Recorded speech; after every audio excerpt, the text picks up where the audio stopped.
La Réunion. Aux origines d'une île perdue dans l'océan. Il était une fois. Une île que personne ne connaissait. Perdue au milieu de l'océan Indien, à plus de 700 km de Madagascar, un minuscule point de terre, isolé, invisible, ignoré du monde. Pas de nom. Pas d'histoire. Juste une nature brute, sauvage, puissante. Une île née du feu. Il y a environ 3 millions d'années, quelque part sous la surface brûlante de l'océan, un volcan surgit des profondeurs. C'est le Piton des Neiges, le plus ancien des géants de l'île. Il érupte, crache, façonne. Et petit à petit, une terre émerge. Cette île volcanique continue de grandir, notamment grâce à un deuxième volcan, plus jeune, mais toujours actif aujourd'hui. Le Piton de la Fournaise.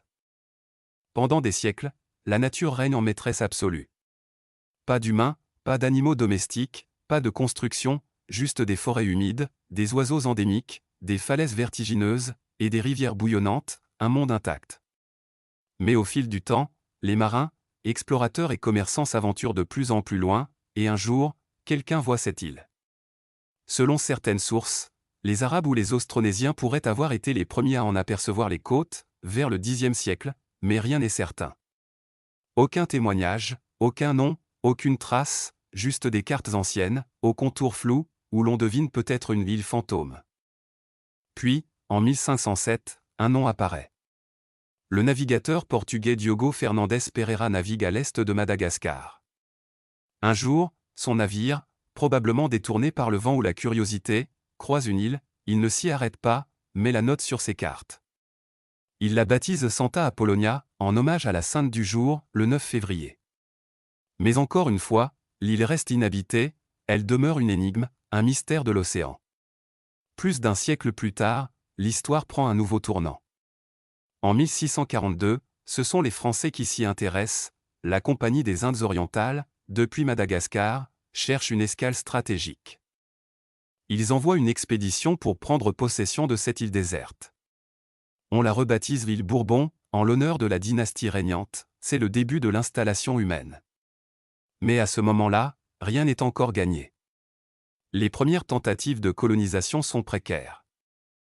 En 1665, des colons s'installent réellement, avec l'aide de la Compagnie des Indes. Ils construisent des abris, cultivent la terre, et très vite, pour développer l'économie de plantation, ils font venir des esclaves, principalement depuis Madagascar et l'Afrique de l'Est. L'île devient alors un carrefour. Plus tard, après l'abolition de l'esclavage, des engagés indiens, chinois et malgaches viendront enrichir cette mosaïque humaine. Mais revenons au nom de l'île. Car la Réunion a changé de nom, plusieurs fois. Après avoir été île Bourbon, elle devient île de la Réunion en 1793, pendant la Révolution française, pour célébrer la réunion des révolutionnaires parisiens et marseillais. Mais en 1806, sous Napoléon, elle devient île Bonaparte. En 1810, les Britanniques la prennent temporairement, mais elle revient à la France après le traité de Paris, en 1815. Et finalement, en 1848, l'année de l'abolition définitive de l'esclavage, elle reprend le nom qu'on lui connaît aujourd'hui, la Réunion. Ce nom devient alors le symbole d'un nouveau départ, d'une île marquée par les blessures de l'histoire, mais riche de ses métissages, de ses cultures, de ses voix. Aujourd'hui, la Réunion est un département français, une région d'outre-mer. Mais elle est surtout bien plus que cela. C'est une terre de contraste. Une île où l'on peut traverser 4 saisons en une journée. Où les traditions tamoules, chinoises, africaines et européennes cohabitent dans les rues, dans les temples, dans les cuisines. Mais surtout, la Réunion, c'est une île d'histoire. Des histoires de volcans, de colons, d'esclaves, de résistance, de révoltes, de renaissance.